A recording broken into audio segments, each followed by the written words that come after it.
आज के हमारे इस वीडियो में हम आपके लिए कामदा एकादशी की व्रत कथा लेकर आए हैं। एक समय की बात है, भगवान श्री कृष्ण और युधिष्ठिर महाराज के बीच संवाद हो रहा था।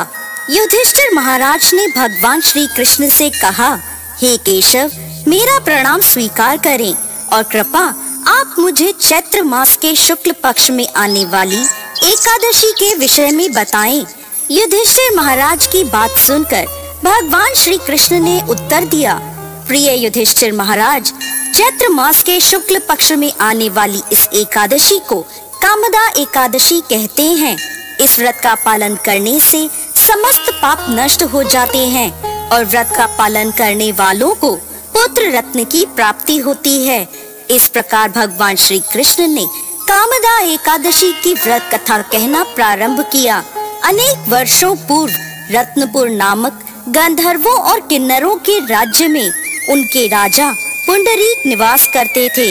गंधर्वों और किन्नरों के इस राज्य में सुख समृद्धि और प्रसन्नता का वास था।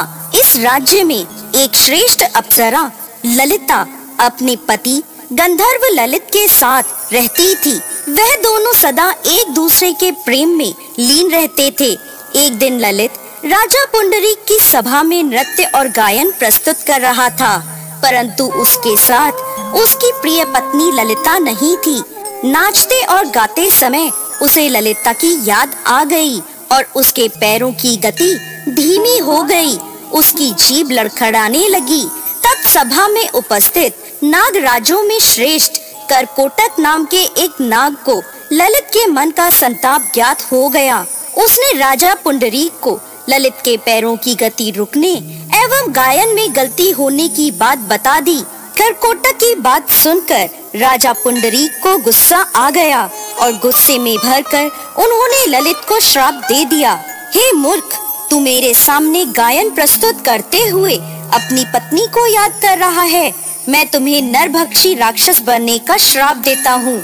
महाराज पुंडरीक के इतना कहते ही वह गंधर्व विशालकाय राक्षस बन गया। उसका भयंकर मुख, विकराल आँखें, जिन्हें देखने मात्र से भय उत्पन्न हो जाता था, ऐसा राक्षस होकर वह अपने कर्मों का फल भुगतने लगा। जब उसकी प्यारी पत्नी ललिता को इस बात का पता चला तो वो बहुत दुखी हुई।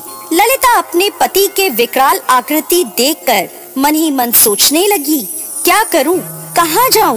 मेरा पति बहुत कष्ट भुगत रहा है। वह रोती हुई जंगलों में अपने पति के पीछे पीछे घूमने लगी। जंगलों में घूमते घूमते उसे एक सुंदर आश्रम दिखाई दिया, जहाँ एक शांत मुनि बैठे हुए थे। ललिता शीघ्र उनके पास गई और मुनि को प्रणाम करके उनके सामने खड़ी हो गई। उस दुखी नारी को देखकर मुनि बोले, तुम कौन हो और यहाँ कैसे आई हो? ललिता ने कहा, हे महामुनि, मेरा नाम ललिता है। मेरे स्वामी अपने पाप दोषों के कारण राक्षस बनकर घने जंगल में भटक रहे हैं। उनकी यह अवस्था मुझसे देखी नहीं जाती। आप मुझे कोई ऐसा उपाय बताएं जिसके प्रभाव से मेरे पति को राक्षस योनि से छुटकारा मिल जाए। मुनिवर बोले, हे पुत्री, इस समय चैत्र मास के शुक्ल पक्ष की कामदा नामक एकादशी है, जो सभी पापों को हरने वाली है और अति उत्तम है। तुम कामदा एकादशी का विधि पूर्वक व्रत करो और व्रत का पुण्य अपने स्वामी को प्रदान करो।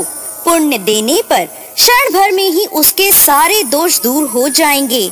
मुनि के यह वचन सुनकर ललिता ने कामदा एकादशी का विधिवत व्रत और पूजन किया। पूजन करने के बाद वह उन्हीं ब्राह्मण ऋषि के समीप गई और अपने पति के उद्धार के लिए यह वचन कहने लगी, मैंने जो यह कामदा एकादशी का व्रत किया है, इसके पुण्य के प्रभाव से मेरे पति को राक्षस योनि से मुक्ति मिल जाए। ललिता के इतना कहते ही क्षण भर में ललित का पाप दूर हो गया और उसने पुनः अपने दिव्य देह को धारण कर लिया। वह दोनों पति पत्नी कामदा एकादशी के व्रत के प्रभाव से पहले की अपेक्षा और भी अधिक सुंदर रूप धारण कर स्वर्ग लोक को प्राप्त हुए। हे धर्मराज युधिष्ठिर, मैंने संसार के हित के लिए आपके सामने इस व्रत का वर्णन किया है। कामदा एकादशी ब्राह्मण हत्या आदि पापों से मुक्ति प्रदान करने वाली है। राजन, कामदा एकादशी की कथा को पढ़ने सुनने से वाजपेयी यज्ञ का फल प्राप्त होता है। जय श्री हरि विष्णु।